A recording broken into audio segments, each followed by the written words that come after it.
Hello, welcome to TTales. This story is called The Hat Addict. The year was 1892, and in the small town of Renthorpe, there was a rule as improbable as it was feared. No one was allowed to wear a hat. No one quite remembered how it started. Some claimed it was the mayor's great-grandfather, who had once choked on a feather from a hat and died in agony. Others insisted it was a puritanical law meant to curb vanity. Whatever the cause, the rule was as embedded in the town as the cobblestones on its streets. The first to test the rule was a young cobbler named Edward Finch. He was new to Renthorpe, having arrived from Leeds in hopes of opening a shop. Unaware or unconcerned by the town's peculiar law, he stepped out onto the main street one morning wearing a modest brown felt hat. People gasped and averted their eyes. Some hurried indoors, slamming their doors shut. The air grew thick with unspoken fear.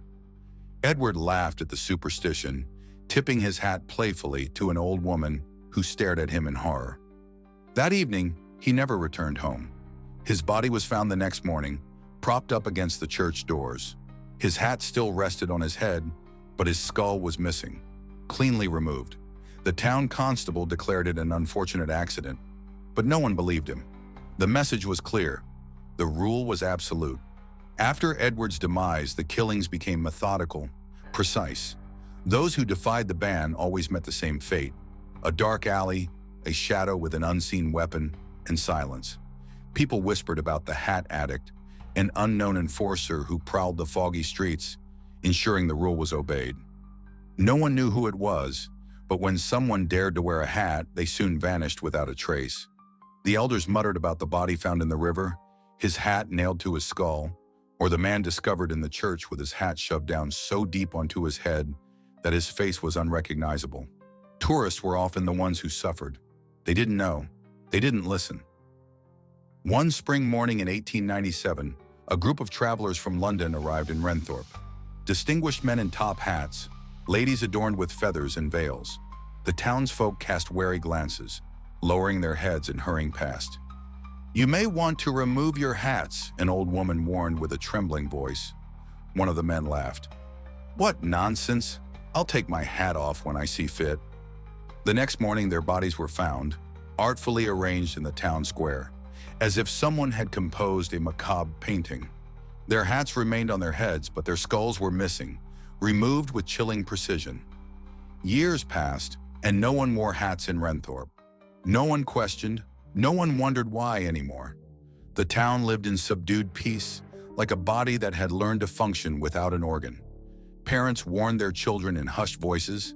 The blacksmith's son once fashioned a cap out of straw, placing it upon his head in jest. His mother, upon seeing him, slapped it away with such force that he cried for hours. "Do you want to end up like the others?" she hissed, her hands shaking. The boy never dared again. One evening, a drunken man, emboldened by ale and foolishness, staggered into the town square with a bowler hat perched atop his head. "Come and get me," he bellowed into the night, laughing. The laughter faded into silence. The next morning, his body was found outside the butcher's shop, his hat still resting on his head, but his head was no longer attached to his body. But one day in 1902, something strange happened. A young man, a stranger, walked into the town square. He wore a bowler hat, his coat buttoned up, and a cane in his hand. The townspeople froze. Someone clutched their child's hand. A window slammed shut, but nothing happened. No shadows moved in the alleys. No bodies were found at dawn.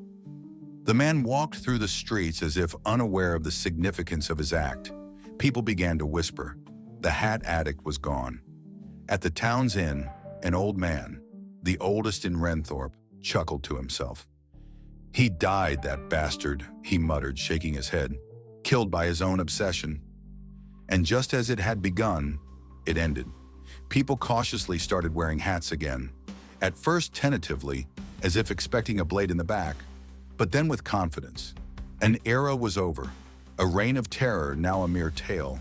But even today, on particularly foggy nights, some claim to see a shadow lingering in the alleys. The mystery was never solved. Thanks for listening to this story. I hope to see you next week. Take care.